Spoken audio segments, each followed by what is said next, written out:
Hello everyone. तो आज मैंने अपनी एनसीईआरटी की सारी बुक्स निकाल ली हैं क्योंकि अब मेरा DSSS का एग्ज़ाम तो हो चुका है, टीजीटी वाला। अब नेक्स्ट जो टारगेट है वो EMRS है और यूपीएलटी ग्रेड वाला है।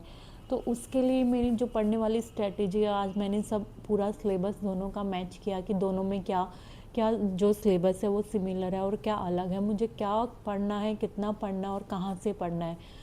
तो आज से मैं आपके साथ यूपीएलटी ग्रेड और EMRS से रिलेटेड मेरी जो भी स्ट्रेटेजी होगी और मैंने रोज़ क्या क्या पढ़ा आपके साथ मैं वो शेयर करूँगी। तो अगर आप भी जानना चाहते हैं और आप भी तैयारी कर रहे हैं तो मेरे साथ जुड़े और मुझे भी बताएं कि आप किस तरीके से तैयारी कर रहे हैं।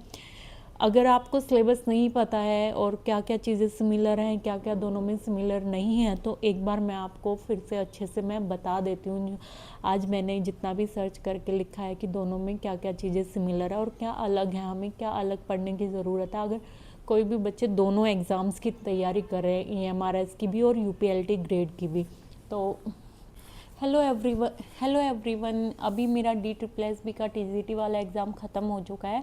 तो अब मुझे तैयारी करनी है यूपीएलटी ग्रेड और EMRS, और जो अभी और भी वैकेंसी आएंगी KVS NVS, उनमें मुझे टीजीटी में जो है सोशल साइंस एग्ज़ाम की प्रिपरेशन करनी है, और जो DSSS में मेरा PRT का है उसकी प्रिपरेशन करनी है। अभी नेक्स्ट टारगेट मेरे ये सब है।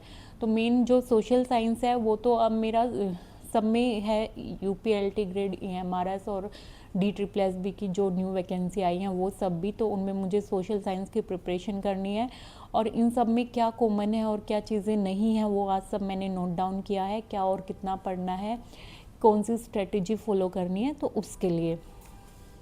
तो ये तो बात हुई टीजीटी वाले एग्ज़ाम की।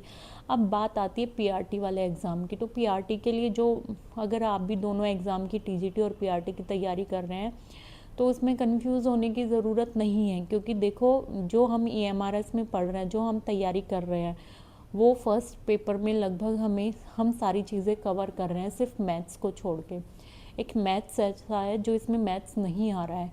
तो अगर आपका मैथ्स अच्छा है तो कोई दिक्कत ही नहीं है, लेकिन अगर आपको मैथ में दिक्कत है और आप DSSS पे भी फोकस करना चाहते हैं तो रोज़ थोड़ा थोड़ा टाइम निकाल के मैथ्स के कुछ क्वेश्चन ज़रूर सॉल्व करें। तो मेरा टारगेट यही है कि मैं ये सब जो ये सिलेबस है EMRS वाला ये तो पढ़ूँ ही, और साथ में यूपीएलटी ग्रेड के लिए सब्जेक्ट तो पढ़ना ही है, तो वो सब्जेक्ट पढ़ूँ, और रोज़ थोड़े थोड़े जो मैं है और रोज़ थोड़े थोड़े जो है मैं मैथ्स के क्वेश्चन भी सॉल्व करती रहूँ जितना मुझे टाइम मिले। अगर रोज़ नहीं तो 4-5 दिन में मैं एक सेट लगा लूँ 20 मार्क्स का। इस तरीके से मैंने अपनी स्ट्रेटेजी बनाई है।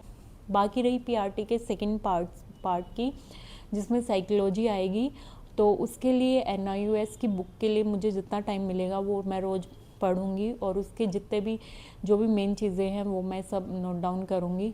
तो आप भी अगर तैयारी कर रहे हैं मेरे साथ जुड़े और बताएं कि आप किस तरीके से तैयारी कर रहे हैं, क्या पढ़ रहे हैं और किस तरीके से पढ़ रहे हैं, और ये सब मुझे।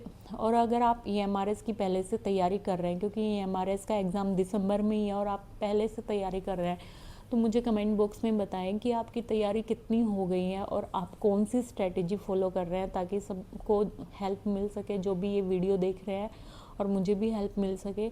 और मेरे साथ तैयारी करने के लिए जुड़े रहिए मेरे चैनल से, और मैं रोज़ आपके साथ, आज डे 1 है जिसमें मैं आपके साथ शेयर कर रही हूँ उन सब एग्ज़ाम्स की प्रिपरेशन, और रोज़ मैं आपके साथ शेयर करूँगी कि मैंने कितना पढ़ा है, क्या पढ़ा है, और मैं कितना पढ़ पाई हूँ, कितने घंटे मैं पढ़ पाई हूँ, ये मैं आपके साथ शेयर करूँगी।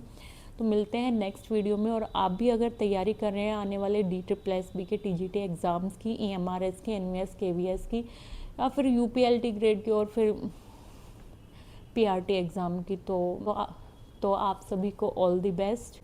तो मैंने ये नोट डाउन किया है, इसमें पहले यूपीएलटी ग्रेड का जो प्री होगा उसमें 150 क्वेश्चन होंगे जो 300 मार्क्स का होगा, और टाइमिंग होगी 2 आवर्स की। इसमें जो 30 क्वेश्चन होंगे वो जीएस के होंगे, और बाकी जो होंगे वो 60 चारों सब्जेक्ट्स में से किसी 2 को हमें करना होगा। हमारी चॉइस होगी कि हम 2 को किसी को भी कर सकते हैं, जो भी हमने अच्छे से पढ़ा, या वहाँ जाके हमें जो भी लगे कि जो हमें ज़्यादा आता है, इन दोनों में से, चारों में से कोई 2 सब्जेक्ट हमें करने होंगे। दूसरा EMRS में क्या है, जो EMRS का प्री होगा उसमें वो ये क्वालिफाइंग है, इसमें क्वालिफाइंग है, और ये 2.5 घंटे का एग्ज़ाम है। इसमें 120 क्वेश्चन होंगे, और इसमें क्या रहेगा, इसमें पेडागोजी रहेगी 60 की, ICT 15 का, रीजनिंग 15 की, GS 10 की और हिस्ट्री हिंदी और इंग्लिश जो है वो 10 मार्क्स की रहेंगी जो क्वालिफाइंग है, और दोनों में हमें 40% मार्क्स जो है वो लाना है। और दोनों के मेंस में क्या रहेगा कि दोनों के मेंस में जो ये UPLT ग्रेड है 200 मार्क्स का होगा।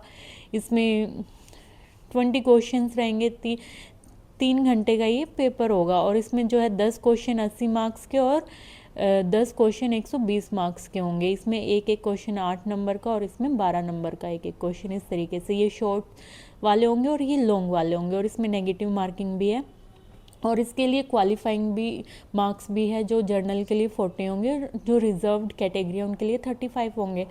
और इसमें क्या है, इसमें हमें सिर्फ ये दिया हुआ है EMRS में कि ये जो होंगे इसमें टोटल 40 क्वेश्चंस होंगे, 40 MCQs होंगे और 15 जो है रिटन वाले होंगे जो 60 मार्क्स के होंगे। तो इस तरीके का हमें दिया है। तो हमें इसमें क्या है कि NCERT तो हमें पढ़नी ही पड़ेगी दोनों में। अगर हम देखें इसके प्री में हमें NCERT की इतनी ज़रूरत नहीं है कि हम पूरी NCERT पढ़े, पर मेंस के लिए तो हमें NCERT पढ़नी ही पड़ेगी। मिलते हैं नेक्स्ट वीडियो में, तब तक के लिए बाय बाय।